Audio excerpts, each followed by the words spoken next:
pembagian yang tadi sudah saya sampaikan hampir 2,6 juta itu adalah memang agar produktif.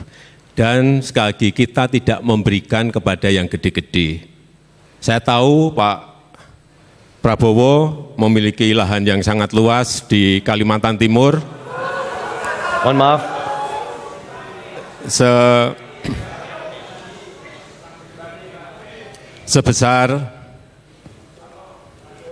sebesar 220.000 hektar. Assalamualaikum warahmatullahi wabarakatuh. Selamat malam semuanya sahabat Alphard seantero jagat dimanapun berada. Sedang ramai penurunan elektabilitas Ganjar, kemudian ramai pula tentang dana kampanye yang mencurigakan ya. KPU membatasi bahwa dana kampanye yang diberikan sumbangan oleh perusahaan atau oleh seseorang kepada peserta pemilu, baik pilpres maupun kepada partai, itu dibatasi. Nah, akhir-akhir ini sedang ramai tentang dugaan mencurigakan, ya, sumbangan mencurigakan, karena KPU membatasi, maka ini sedang diungkap. Tapi dari semua tim sukses, dari semuanya tim pendukung, kandidat, kontestan, ini mohon maaf seolah-olah saling menuduh ke pihak lain. Tapi kita sudah ada rekam jejak kok, enak ya. Jadi sekarang jejak digital itu ada, apalagi PPATK itu pejabat yang bisa mengontrol sirkulasi, mutasi rekening seseorang maupun perusahaan kan sebenarnya sangat mudah. Tinggal sebut saja namanya, kemudian apa konsekuensinya. Kita itu sepertinya sudah terbiasa kalau menghadapi atau menyikapi kasus, menyikapi fenomena seperti, mohon maaf, kentut di dalam celana. Berputar-putar di situ saja, tapi sebenarnya mudah kok. Sebut saja kan enak. Sudah mencurigakan, ada partai ke partai ataupun ke kandidat capres, tinggal disebutkan saja ya. Jadi kita nggak usah susah-susah. Sebenarnya kita itu ada kemauan menyelesaikan masalah atau tidak. Sebetulnya kan hanya simpel gitu ya. Jadi ini ada masalah mau diselesaikan atau tidak. Bicara PPATK kan alat negara, katanya sudah ada kecurigaan terhadap ya mungkin satu partai atau kontestan gitu ya. Tinggal sebut saja, kemudian konsekuensinya apa sudah clearkan.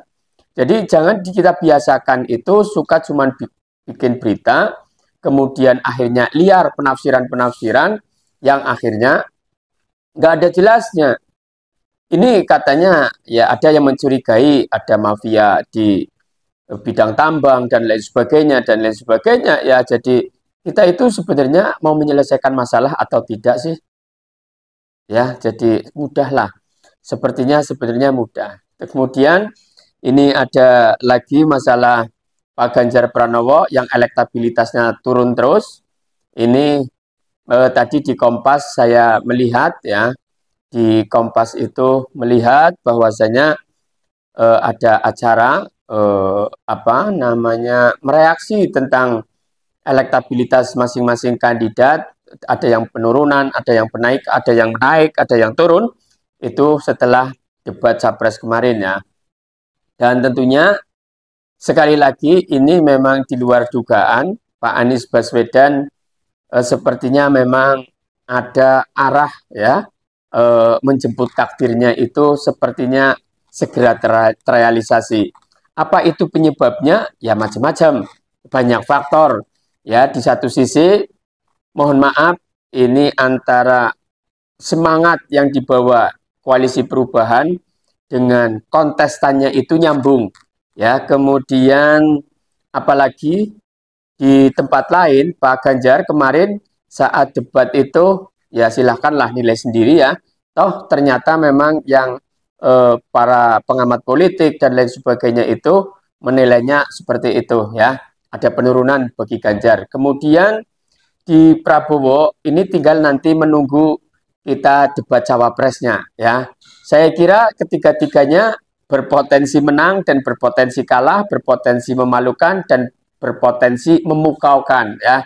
Jadi ya semuanya berpotensi, akan tetapi kita juga tahu ya bagaimana satu kandidat yang tidak pernah diajak di debat-debat kampus itu tidak pernah mau, selalu ada alasan. Nah, tentu akhirnya ini akan memunculkan underestimate di masyarakat bahwa pasangan Prabowo Gibran, ya mohon maaf, kalau memang itu katanya itu surveinya naik ataupun mendapat apresiasi dari masyarakat, itu dengan kerja keras yang luar biasa karena memang kandidatnya, wakil presidennya mohon maaf dalam tanda petik tidak bisa dijual. Ya, jualannya adalah nama bapaknya. Kemudian Pak Ganjar Pranowo akhirnya itu door to door. Ini Pak siapa tadi dari PDI Perjuangan yang belakangnya Sotar juga gitu.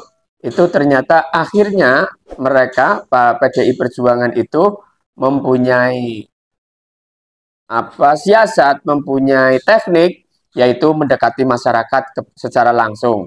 Dan itu Pak Eriko Sitorduga, yaitu yang sekarang di Dapil Jakarta kalau tidak salah, beliau itu sampai door to door ya ke masyarakat. Makanya kita pun di masyarakat pendukung Amin tidak segan-segan selalu berkampanye ya. Saya punya mitra dagang juga kadang-kadang ngobrol dengan sentuhan hati agar bagaimana memberi dukungannya kepada Anies Muhaimin.